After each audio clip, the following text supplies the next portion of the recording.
What would you do if the key to your entire future was locked inside a box everyone else called trash? What if you had to bid everything you had, not just your money but your reputation, for a fire-blackened, fused-shut strongbox at a public auction? For one young woman, this wasn't a question. It was the only path back to a life that had been stolen from her. She was about to buy a piece of wreckage for the price of a small ranch, and the whole town was laughing. But what they didn't know was that she had watched her father hide the truth inside that box, just one day before they hanged him. Settle in and let us know in the comments where you're watching from, as we tell the story of Greta Lowell and the inheritance nobody else could see. The dust of Redemption Creek tasted the same as she remembered, like rust, regret, and broken promises. Greta Lowell, barely 21 but feeling 100 years older, drew the thin shawl tighter around her shoulders as the stagecoach rattled to a halt. It was the first time she had set foot in the town in the 5 years since they had sent her away, a child made an orphan by a rope and a lie. Her father, Thomas Lowell, had been a good man, a fair man, a man who saw land not as something to be conquered, but as a partner to be understood. He had owned the entire Sweetwater Valley, a stretch of land so green and well-watered. It was a jewel in the harsh Montana landscape, and Silas Thorne's father had wanted it. So he had framed Thomas for cattle rustling, a crime so beneath him it was laughable. Yet a jury of men indebted to the Thornes had found him guilty. Greta had been put on a coach to an orphanage in the east before her father's body was even cold. Now she was back, with nothing to her name but a handful of dollars saved from years of mending and cleaning, and a memory that burned hotter than any fire. She had come for the auction, a fire, they'd said in the letter from Jed, her father's old ranch hand. A fire in the town hall had destroyed the records office. They were auctioning off what little was salvaged. Jed's letter had been short, but one line had stopped her heart. They pulled out your father's old strongbox, blackened but whole. Greta had closed her eyes and been transported back to the night before the hanging. Her father, his face a mask of calm despair, pressing his hand to the cold steel of that box in his office. Everything that matters is in here, Greta. Don't ever forget the feel of this lock. Don't ever forget the land. She stepped down from the coach, keeping her head low. The town was a chorus of whispers already. Is that Lowell's girl? What's she doing back here? She ignored them, her gaze fixed on the makeshift auction block set up in the town square. Her worn leather boots, the same ones her father had bought her a lifetime ago, made no sound in the thick dust. Her loyal old friend, Jedediah, was waiting by the livery, his face a roadmap of worry. He was older, grayer, but his eyes held the same kindness. He didn't speak, just gave a short, sharp nod and took her small, threadbare bag. "Heard you were coming," he murmured, his voice a low rumble. "Figured you might need a friend." Greta could only nod, her throat too tight for words. She wasn't just here for a box. She was here for justice, for the memory of a good man. The weight of that task felt heavier than any mountain, but as she looked at the hostile faces in the crowd, a spark of her father's stubbornness kindled in her chest. They had taken everything from her once. They would not do it again. The auctioneer was climbing onto the platform now, his voice beginning to boom across the square, and Greta moved toward the sound, a ghost returning to her own haunting. The auctioneer, a man with a florid face and a voice like gravel in a tin can, worked his way through a predictable collection of singed desks, melted inkwells, and smoke-damaged chairs. The crowd was sparse, mostly loafers, and a few merchants looking for a bargain. Greta stood at the back, near Jed, her presence a quiet, unnerving ripple in the town's placid afternoon. Then, two men grunted as they hauled a heavy object onto the platform. It was the strongbox. It was worse than she had imagined. Charred, blistered, its ornate steel bindings warped into blackened claws. A wave of derisive laughter rippled through the crowd. Silas Thorne, magnificent in a tailored city suit, stepped forward. He was his father's son in every way, handsome, arrogant, and rotten to the core. He tapped the box with his silver-headed cane. "Well, look at this," he boomed, his voice dripping with contempt. "A coffin for secrets. What's the bid for a lump of burnt iron, Mr. Gable?" The auctioneer cleared his throat. "We'll start the bidding at $1. "Do I hear $1 for this relic?" Silence, broken only by a few snickers. Thorne laughed aloud. "I'll give you $1 to haul it to the dump." More laughter. Greta felt a cold, clean rage settle over her. She took a steadying breath. $2, she said. Her voice was quiet, but it cut through the noise like a shard of glass. Every head turned. Thorne's smile froze, then twisted into a mask of cruel amusement. "Well, well, little Greta Lowell. Come back to sift through the ashes," he turned to the auctioneer. $5. "10, Greta said, her eyes locked on the box. It was a promise. 20, Thorne snapped, his amusement souring into irritation. 50, Greta replied, her voice unwavering. The crowd was silent now, watching the strange duel. This wasn't about a box anymore. It was about the past, a battle fought with dollars instead of guns. Jed put a restraining hand on her arm. "Greta, that's half of what you've got." She didn't look at him. 100, she said, her gaze never leaving Thorne's. A gasp went through the crowd. $100 was a fortune, the price of a good horse and saddle. Thorne's face flushed a deep, angry red. He had expected her to crumble, to run away as she had been forced to do before. He wouldn't be made a fool of by the daughter of a hanged man. $200, he roared. The auctioneer's eyes were wide. This was the most excitement Redemption Creek had seen in years. Greta felt a moment of pure, terrifying doubt. 200 was everything. Every penny she had in the world. She looked at the box, and in her mind she saw her father's face. Everything that matters is in here. $201, she said, her voice barely a whisper. But it carried in the stunned silence. It was a declaration. It was all she had. Thorne stared at her, his jaw working. For a moment it seemed he would go on, simply to crush her. But then he saw the look in her eyes. Not defiance, not anger, but a certainty as deep and solid as the bedrock of the mountains. He saw that she would not stop. To continue would be to admit she cared. With a sneer, he threw up his hands. "Let the scavenger have her scrap heap. It's a fitting inheritance." He turned and stalked away. "Sold," the auctioneer cried, slamming his gavel. "To Miss Lowell, for $201. A heavy silence fell. Greta had won. But as she stood there, penniless and alone, staring at the burnt and broken box, she felt the crushing weight of what she had just done. What would you do with a victory that felt so much like a defeat? Was this quiet girl's gamble an act of foolish hope or a fool's errand? What secrets could possibly survive a fire hot enough to warp steel? Let us know what you think down in the comments. And don't forget to subscribe for more stories of quiet courage. Now, back to Greta and the heavy price of memory. The moment the gavel fell, the spell of the auction broke, and the whispers began anew, this time laced with pity and scorn. Paid a fortune for a boat anchor. The girls lost her senses. Like father, like daughter, head full of rocks. Greta ignored them, her focus narrowed to the man she had just paid, counting out her entire life's savings in worn bills and tarnished coins. His hand hesitated before taking the last dollar. He looked from the money to her face, then to the box, and for a moment, a flicker of something, pity perhaps, crossed his features. But it was gone as quickly as it came. He swept the money into his pouch, and the transaction was complete. Silas Thorne had already disappeared into the saloon, no doubt to buy a round of drinks and laugh about the Lowell girl's folly. His laughter echoed in her mind, a phantom more real than the murmuring of the crowd. As she stood guard over her ruinously expensive purchase, Jed approached, his face etched with a deep concern that was more painful than any stranger's mockery.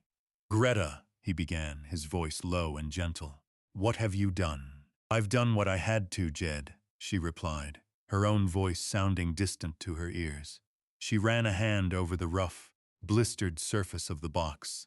It was still warm, though the fire had been weeks ago, as if it held the heat of all the town's judgment. Two men, hired by Jed with a few coins he could spare, loaded the Strongbox onto the back of his rickety wagon. It landed with a heavy, final thud that seemed to shake the very ground. As they tied it down, a figure detached itself from the shadows of the general store. It was an old woman, Alara, the town's laundress. Her face was a web of wrinkles, her eyes dark and knowing. She had been one of the few who had brought food to the jail for Thomas Lowell, one of the few who had not spat at his name. She shuffled over to Greta, her movements slow and deliberate. She didn't speak for a long moment, simply looked from Greta's face to the box. Then, in a voice as dry and raspy as autumn leaves, she said, "Fire cleanses, but it also remembers what it has touched." Without another word, she turned and shuffled away, melting back into the shadows she had come from. The cryptic words hung in the air, a strange and unsettling blessing. Jed just shook his head, though he didn't question it. He helped her up onto the wagon seat. "The old homestead's still there," he said, flicking the reins. "What's left of it? Roof's gone in places, but it's a place to be." Greta looked back at the town of Redemption Creek as the wagon lurched into motion. The faces of the townspeople were a blur of condescension and dismissal. They had already written her off, just as they had her father. She had no money, no home, and no friends, but the aging man beside her, and the ghost of a father who had trusted her with his legacy. She turned her gaze forward, toward the jagged line of the mountains that held the Sweetwater Valley. The journey ahead was long, and the shelter at its end was a ruin. But for the first time in 5 years, she was heading home. The box in the back of the wagon was an anchor. Yes, but anchors weren't just for drowning. They were for holding fast in a storm, and a storm she knew was coming. The journey from the town to the valley was a pilgrimage through memory. Every rise in the road, every familiar bend in the creek brought a fresh wave of ghosts. Here was the flat rock where her father had taught her to skip stones. There was the grove of aspens where they had picnicked one summer, their laughter echoing in the thin mountain air. Now, the only sound was the creak of the wagon wheels and the plodding hoofbeats of Jed's tired mules. Beside them walked Pilgrim, her father's old gelding. Jed had kept him, fed him, and cared for him these 5 long years, a silent pact of loyalty. The horse was old now, his muzzle gone to gray. But when Greta had approached him at the livery, he had nickered softly and pushed his head into her chest, a living, breathing connection to everything she had lost. He followed the wagon without needing a lead, his gait slow but steady, his presence a quiet comfort at her side. As the sun began to dip below the western peaks, painting the sky in hues of bruised purple and fiery orange, they crested the final ridge. There it was, the Sweetwater Valley, her home.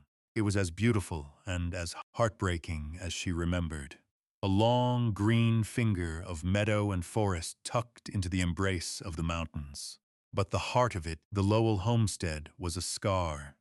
The main house where she had been born was a collapsed skeleton of charred timbers, a victim of a stray lightning strike a year after her father's death. A convenient accident that had prevented anyone from ever taking possession. Only the small original cabin, the one her grandfather had built, still stood, though its roof sagged and its windows were dark, empty eyes. Jed pulled the wagon to a stop before the dilapidated structure. "This is as far as I can take you, girl," he said, his voice thick with unspoken emotion. "I'll be back in a few days with what supplies I can muster." He and Greta worked in the fading light to unload the Strongbox. It took all their strength to wrestle it from the wagon bed and drag it onto the dusty porch of the cabin. It sat there in the twilight, a dark and inscrutable monolith. Jed pressed a small bag into her hand. "Flour, salt, some coffee. It ain't much." He hesitated. "Are you sure about this, Greta? Thorne is not a man to be trifled with." My father was not a man to be forgotten, she answered simply. There was nothing more to say. Jed nodded, a deep and sorrowful understanding in his eyes. He climbed back onto his wagon, turned the mules around, and headed back the way they had come, leaving Greta alone with the ruins of her past and the single, heavy, locked-up piece of her future. The last of the sun bled from the sky, and a profound, bone-deep loneliness settled over her. The wind whispered through the broken chinks of the cabin walls, sounding like the sighs of ghosts. Pilgrim nudged her hand, his warm breath a small anchor in the vast, indifferent darkness. She leaned against his sturdy frame, drawing strength from him, and stared at the box.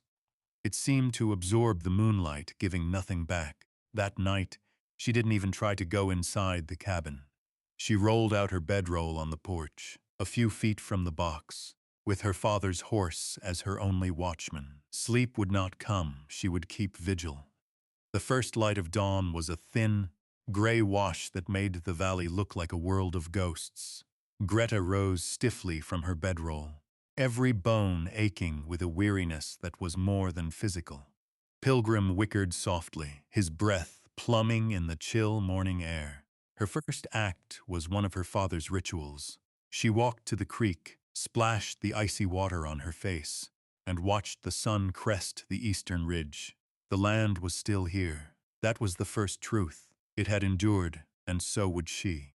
She spent the morning making the cabin habitable, or at least bearable. She swept out the years of dust and leaves, patched a section of the roof with loose shingles she found nearby, and used her shawl to clean a pane of glass in the one window that wasn't broken. It was a small act of defiance against the decay, a claim staked against the ruin. By midday, she could ignore the box no longer. It sat on the porch, a silent, brooding presence. She approached it not with hope, but with a grim sense of duty. She ran her hands over its surface again, feeling the bubbled metal and the sharp, warped edges. The lock was a mangled ruin of melted brass and scorched iron. A blacksmith would have to cut it open. But she had no money for a blacksmith, and no trust for any man in Redemption Creek. She was alone with this puzzle. She tried to pry at the lid with a fallen timber, but the wood splintered against the unyielding steel. She tried to find purchase in the seam, but the fire had welded it shut as if with a smith's hammer. Disappointment, cold and familiar, began to seep into her resolve. Had Thorne been right? Had she bankrupted herself for a worthless lump of iron? She slumped down on the porch steps, her head in her hands, the silence of the valley pressing in on her. Pilgrim, sensing her despair, ambled over and nudged her shoulder with his soft nose. She looked up at the old horse, at the gentle wisdom in his dark eyes, and then she looked back at the box. Her gaze fell on the rear corner near the right hinge. There, almost lost in the chaos of blistered metal, was a small, strangely smooth indentation, no bigger than her thumb. It was a dent, a familiar one. Suddenly, a memory, sharp and vivid, broke through the fog of her exhaustion. She was a girl of 10, watching her father in his workshop as he finished the ornate scroll work on the Strongbox, a gift he was making for her mother. He'd been telling a story, gesturing with a small ball-peen hammer, and in his enthusiasm, his hand had slipped. The hammer had flown from his grasp, striking the back corner of the box with a sharp clang. He had cursed softly, then laughed. "Well, little one," he'd said, running a thumb over the mark. "Now it has character, a story only we know." Greta's breath caught in her throat. It was the same dent. The fire had warped everything around it, but the small, perfect circle of the hammer strike was still there. It wasn't just a random mark, it was a flaw, a weakness, a story only they knew. She scrambled to her feet, her heart pounding with a new, fragile hope. She looked at the dent, then at the hinge just beside it. The fire that had fused the lock, and the lid had also, she now realized, put immense stress on the entire frame. Perhaps the force that had sealed the front had weakened the back. She didn't need to break the lock. She needed to break the story. She needed to work on the flaw her father had accidentally, or perhaps providentially, created all those years ago. The box was no longer an impregnable fortress. It was a puzzle, and her father had just given her the first clue. Hope was a dangerous thing, a flickering candle in a high wind, but Greta shielded it with both hands. The clue of the dent was not a key, but a map to where a key might be forged. She would not rush this. Her father had been a patient man, a mender of harnesses, a setter of fences, a man who understood that true strength was in persistence, not force. She would honor him with his own methods. She spent the rest of the day gathering her tools, not the brute force of an axe or a sledgehammer, but the quiet persuasion of her father's old implements, which she found tucked away in a small, miraculously untouched crate in the corner of the cabin. A set of delicate files, a small sharp chisel, a tack hammer, and a pot of rust-colored oil. These were the tools of a craftsman, not a demolitionist. As evening fell, she brought the box inside. She lit a single candle, its flame a small pool of warm light in the vast darkness of the cabin. Pilgrim stood just outside the open door, his slow, rhythmic breathing a counterpoint to the frantic beating of her own heart. She began. First, she cleaned the area around the dent and the hinge, using a rag and some of the oil to wipe away the soot and grime. The steel underneath was blue and purple from the heat of the fire, but it was solid. She took the smallest, sharpest file and began to work, not on the dent itself, but on the warped seam of the lid just above it. Her father's voice echoed in her memory, from a day he was teaching her to repair a broken leather strap. Don't fight the damage, Greta. Find where it wants to give. Persuade it. So she persuaded. The work was slow, painstaking, agonizing. The file skittered and scraped, the sound loud in the silent cabin. For hours she worked, her shoulders aching, her fingers raw. The file created a tiny, gleaming line of fresh metal in the blackened seam. It was barely a scratch, but it was a start. Days passed in this new rhythm. Mornings were for survival, gathering firewood, checking the rabbit snares. Jed had shown her how to make fetching water from the creek. But the afternoons and evenings belonged to the box. She learned its topography of pain, the ridges of warped metal, the valleys of soot. She learned the specific grating sound the file made when it bit into the steel, a sound that became the soundtrack to her life. She worked with a focus so intense it was a form of prayer. During her labor, memories of her father returned, not as painful ghosts, but as gentle instructors.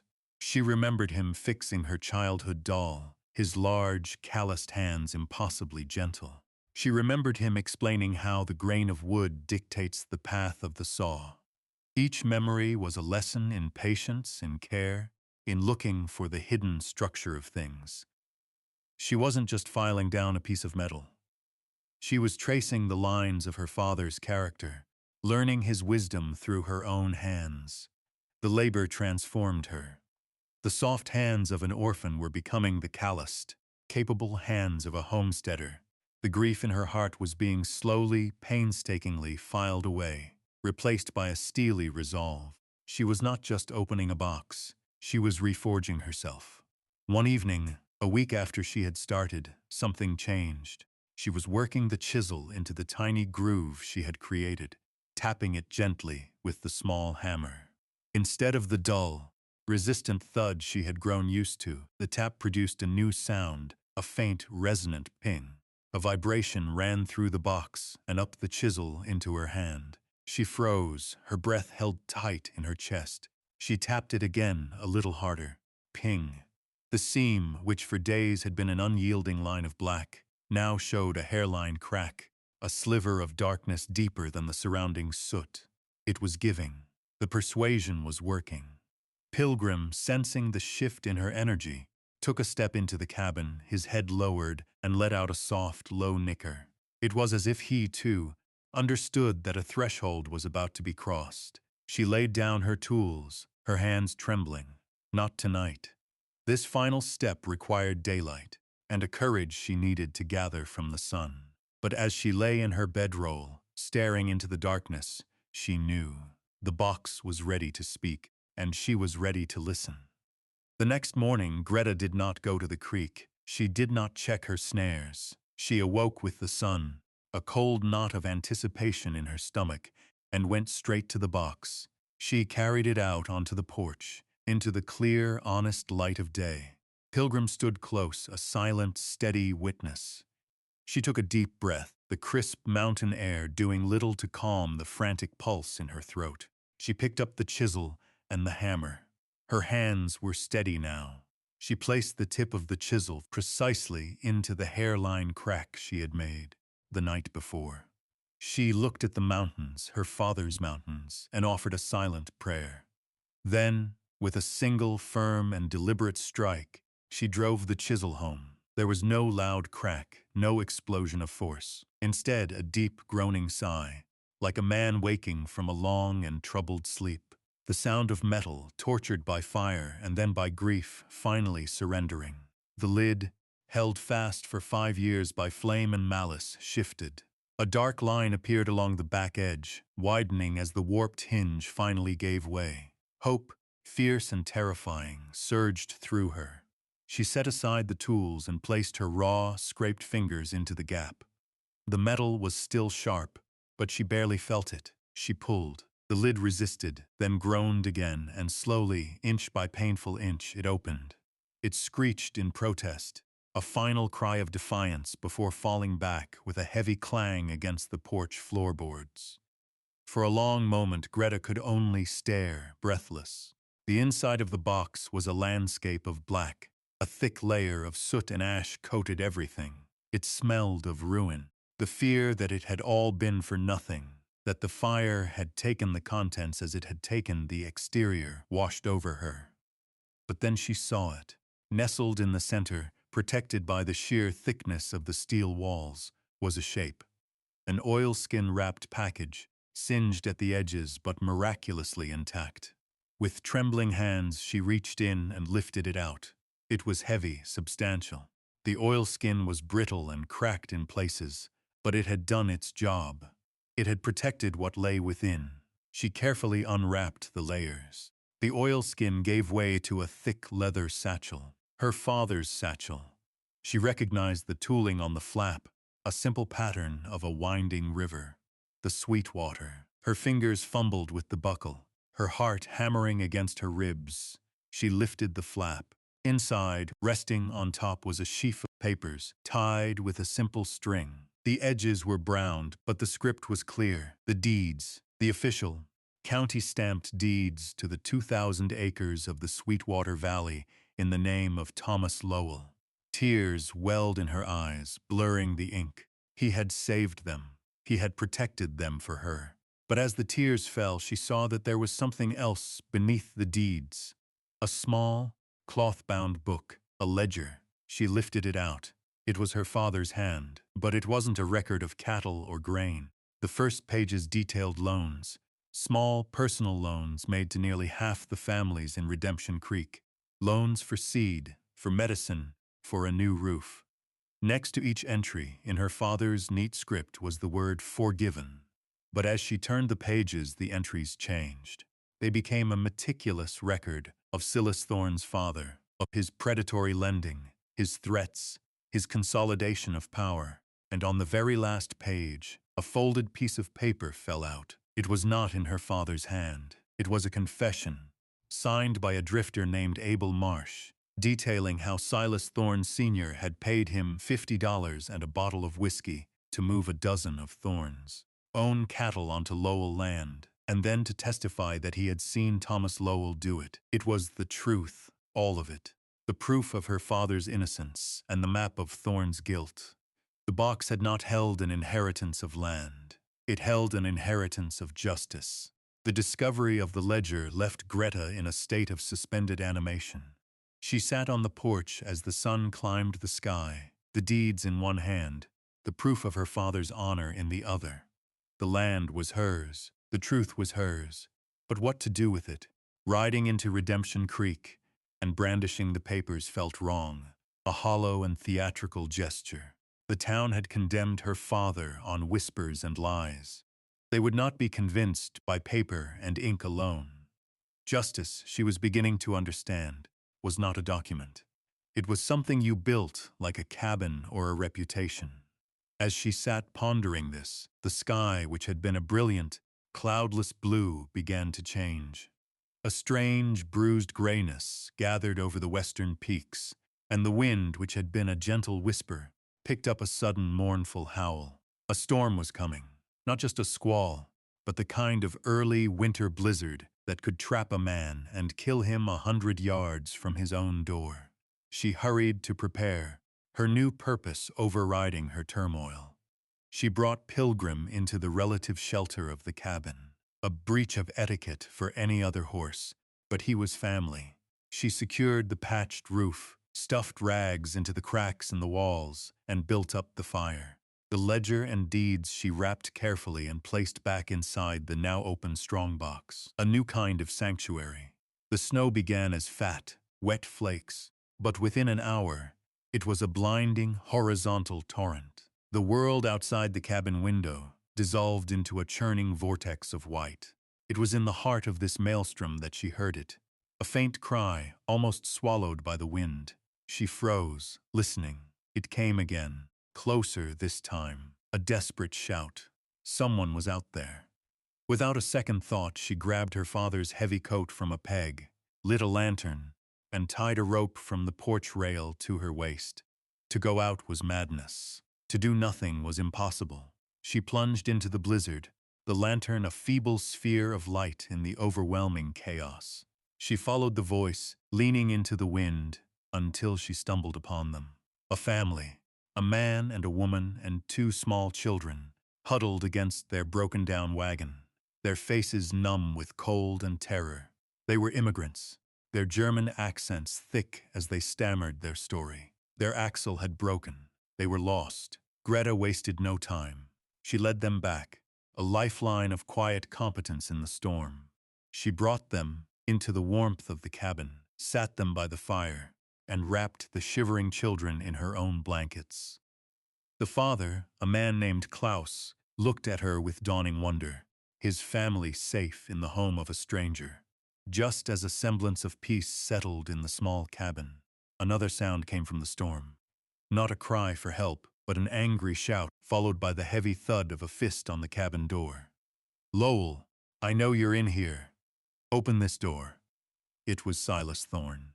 He must have heard she'd opened the box and ridden out to confront her, only to be caught in the same blizzard. Greta stood, her face calm. She looked at the terrified German family, then at the door. Thorne hammered again. "I'll burn this place down around you," he roared, his voice a mixture of fury and desperation. Greta walked to the hearth. Her gaze fell on the ledger. She thought of the names, the families her father had helped. She thought of Thorne's threats. She opened the ledger to the pages detailing her father's forgiven loans, tore one out, and used it to light a splinter of kindling. Then she added it to the fire, a small offering of warmth for the children. She would not let Thorne's darkness in. She barred the door, her back to his rage, and turned to offer the woman a cup of hot water. The storm outside could rage, but inside this small cabin, she was building something else entirely. She was building sanctuary. The blizzard raged for 2 days. Inside the tiny cabin, a strange and quiet community was formed. Greta shared her meager provisions with the German family, whose name was Schmidt. Klaus, the father, was a carpenter by trade and spent the time skillfully mending her broken chair and reinforcing the cabin door. His wife, Anja, showed Greta a way to make the flour stretch further by mixing it with powdered birch bark, a trick from the old country. The children, a boy and a girl, were at first silent and fearful, but soon, lulled by the warmth and Greta's calm presence, they began to chatter in a mix of German and broken English.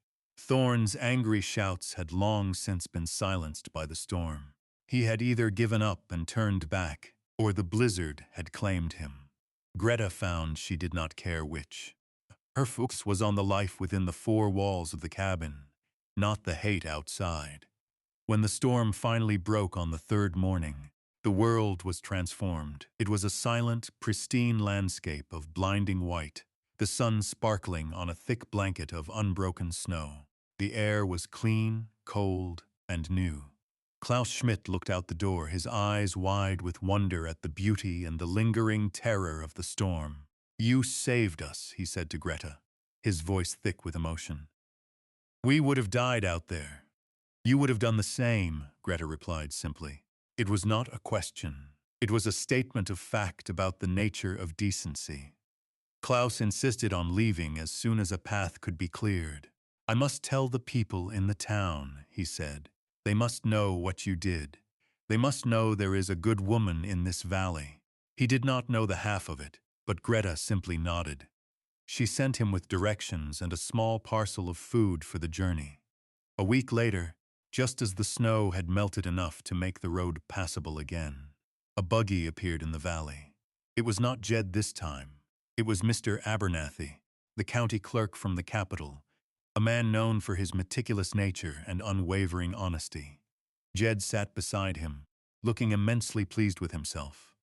Mr. Abernathy, a small man with spectacles and a kind, serious face, accepted a cup of coffee from Greta and got straight to the point. Jed had ridden to the capital as soon as the storm cleared, fetching him with a wild story. "He said you had a claim to make," Abernathy said, his eyes gentle but perceptive. Without a word, Greta retrieved the strongbox. She laid the deeds and the ledger on the rough-hewn table.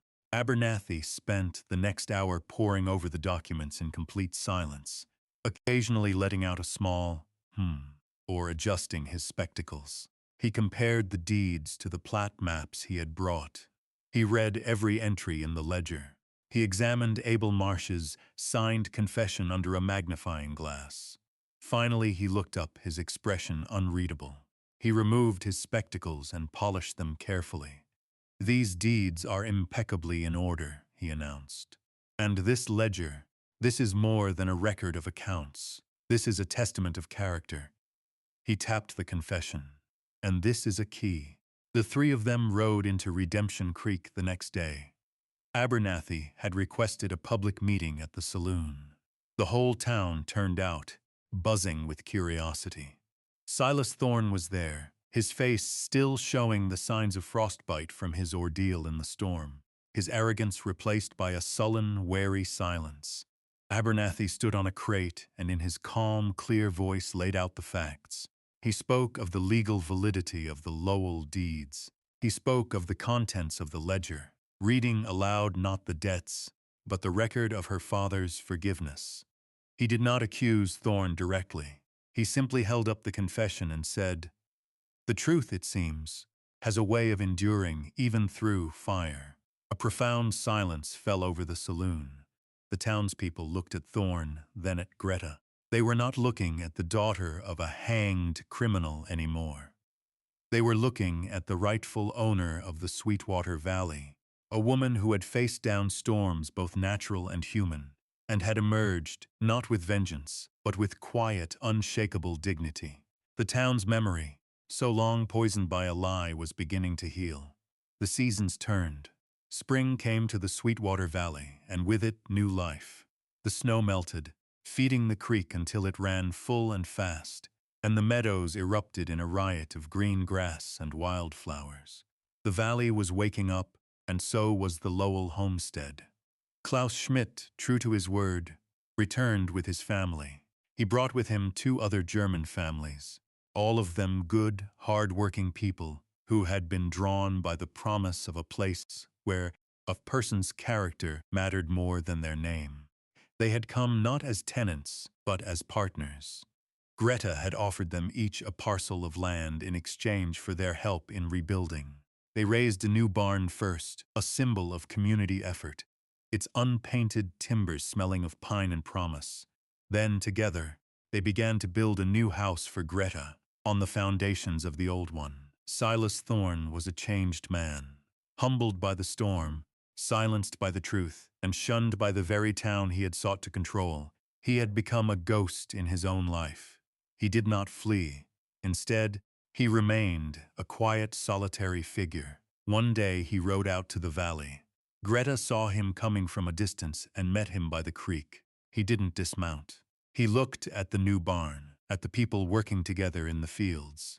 "My father was wrong," he said, his voice quiet, stripped of its usual bluster. "He was wrong about your father, and I was wrong about you." He reached into his coat and produced a heavy leather pouch. "This is the money my father took from Abel Marsh after the trial. He was afraid the man would talk. I found it in his papers."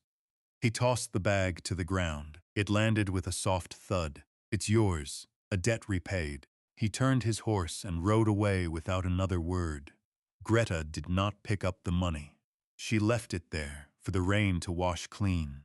By the time the golden light of late summer settled over the valley, the new house was finished. It was a simple, sturdy structure, built of local pine and stone with a wide porch that looked out over the fields. Jed, his work done, now sat on that porch in a rocking chair Klaus had built him, his days of worry over. Pilgrim, the old horse, grazed peacefully in the pasture, a living monument to loyalty. The town of Redemption Creek had begun to change, too. Inspired by Greta's example and Abernathy's quiet authority, the people had started to untangle themselves from the web of the Thornes' influence, forming their own council, making their own way. One evening, as the sun set, casting long shadows across the valley, Greta stood on her new porch, a cup of cool water in her hand.